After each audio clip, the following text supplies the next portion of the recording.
Welcome, fans, to BloodSweatAndEars.com, the post-show recap. Bloodthirsty Bob Kapur and myself, Dave Blezard. We sat ringside all night tonight and saw some incredible action. We want to run down some of the events that happened here tonight. First of all, Bob, you've got a little bit of explaining to do when it comes to the opening of tonight's show. I was in the ring telling the fans about all the great things we're going to see here tonight, and all of a sudden I was interrupted by Ash, who made his way to the ring and had some very choice words to say, feeling he needed legal representation in this company, and he decided to go with you of all people, and you have something to say about Ash. Absolutely. I have to say a lot of things about Ash, if time permitting. Ash, as I mentioned at the beginning of the show, has been systematically destroyed by this company. Everything that Ash has worked for so hard to accomplish, this BSE Suicide Six-Pack Championship, the two-time Adrenaline Cup winner, has been stolen away from him by this incompetent management of BSE. And frankly, he's had enough, and I've had enough having to sit by and watch my friend and my client lose everything. And we're taking a stand. We're suing this company, and Dave, you better get ready, prepare yourself for a lawsuit, my friend, because we're not taking prisoners. We're not fooling around. We're getting what's owed to him. Well, Ash, at the end of the opening of the show, decided to throw an open challenge out to Don Paisan, the current Adrenaline Cup champion, and you didn't seem too impressed by that. Ash challenging Don Paisan, who is overseas right now in India, challenging him to a match at Extreme Xmas, which happens December the 9th, challenging him to a last man standing match. But this is it. It's for the Adrenaline Cup on Don Paisan's side, and Ash puts his career on the line. Well, I got to still talk to him because we got to, have to negotiate a contract or something. That's not something that... Hey, listen, the challenge was put out there, Bob, and we're going to have to wait and see if Don Paisan is willing to accept, and we could see it, so keep looking at BloodSweatAndEars.com because we could have an announcement sometime as early as maybe Monday morning, up at any time during the week. Keep following that website because this is a breaking story, and it's huge. And now, listen, I hate to cut you off, but it happened. You can't deny it. I'm going to claim solicitor-client privilege here. We're going to talk about it. I don't think we're putting up the career. That's not something we'd... Let's go on with the rest of the card here. Fair enough. We're going to discuss the events here tonight at Devil's Night, presented by Devil Ink Clothing. First off tonight, we kicked it off with a brand new addition to the BSE roster, the Lucky 13 Battle Royal, and 13 of BSE's finest in this match. Why don't you run down some of the events that we saw in this match? We saw some unbelievable action here. TNA X Division champion Jay Lethal in the ring got thrown out, and I mean, Big Brian Youngblood making an impact. That big gorilla throwing out people like at the back of the zoo, and I can't believe what happened. The winner, the lovely and talented and lovely Kelly Couture, my future wife. She won. Can you imagine how lucky I'm going to get tonight? I love this. Oh, natural Kelly Couture, the big winner in the Lucky 13 Battle Royal. Absolutely amazing and stunning to everybody in the audience. I'm proud of you, honey.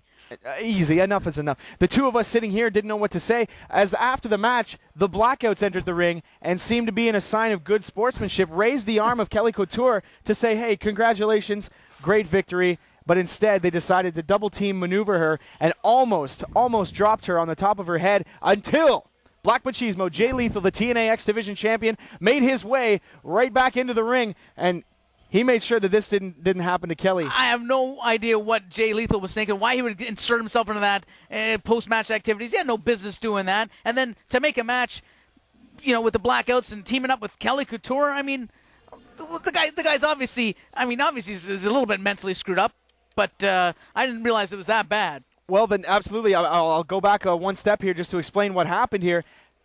The Blackouts challenging Jay Lethal to find himself a partner and go on and have a tag team match against the Blackouts later on in the evening. And it turns out that Jay Lethal decided Kelly Couture was a perfect partner, and we'll get on to that match a little bit later on. What else happened here tonight, Bob?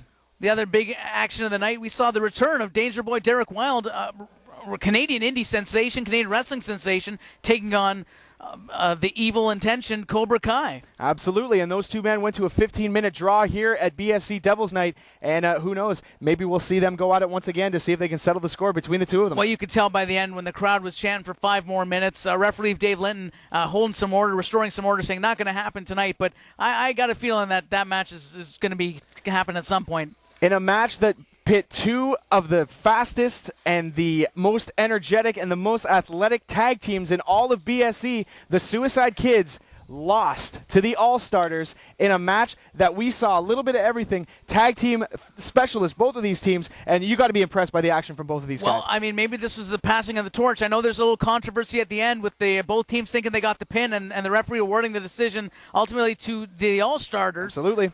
Maybe that's the passing of the torch. Who knows? I mean, the All-Stars, one thing you can say, as much as I don't like them, as much as I don't understand the whole basketball thing, they're certainly an up-and-coming team. They made an impact tonight. Absolutely. You're right. So we'll see if that bodes well for them in the tag team division. You can only imagine that it would. And then later on in the evening, we saw in a 2 out of 3 falls match, TNT and the Revoluchas. I am telling you people right now, if you were not in attendance tonight, I encourage you to get the DVD. If not for this match only, for the entire show, but a 2 out of 3 falls match. And Angel DeGuerra came to the ring and decided that he wanted to make it a no disqualification match going into the backyard of TNT, and well, all hell broke loose from there, Bob. Those guys are gluttons for punishment. I don't know after what happened last time why they wanted to come back and revisit that again, but they certainly paid the price. I mean, we saw them win the first fall. Absolutely. And then TNT just basically steamrolled over them, delivering just a bludgeoning, if you will. They destroyed Angel DeGuerra at the end of it, and they retained their BSE Tag Team Championships. Will the Revoluchas, that you like to say, live to fight again another day?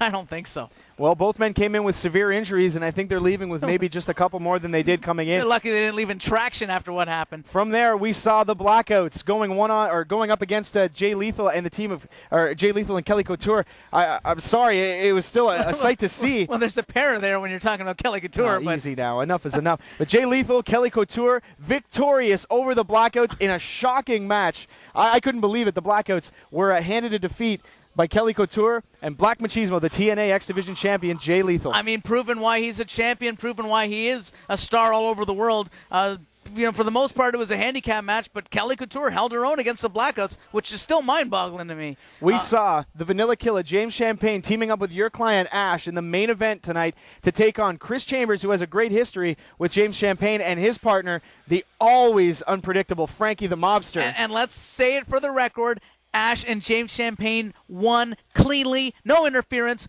Frankie the Mobster, the Suicide Six-Pack champion, pinned cleanly in the center of the ring for the 1-2-3. Well, hang on a minute now, Bob. I got to back you up. It wasn't exactly a clean victory. Referee Dave Linton was knocked down towards the end of the match, and then what happened is we saw the Blackouts interfere into the match and started laying down a beating on Frankie the Mobster. And I don't know, did you not see any of this?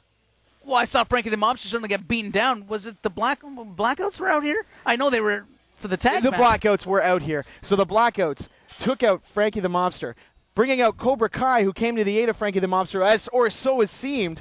And then next thing you know, from behind, an insecurity to the back of the head of Frankie the Mobster from Cobra Kai.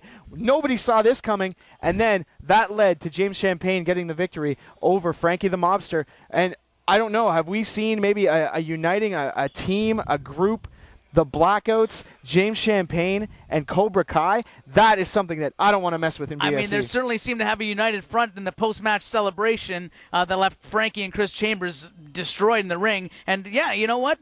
There seems to be a shared mindset between the guys, and everyone in the locker room better watch out, especially you, Frankie the Mobster.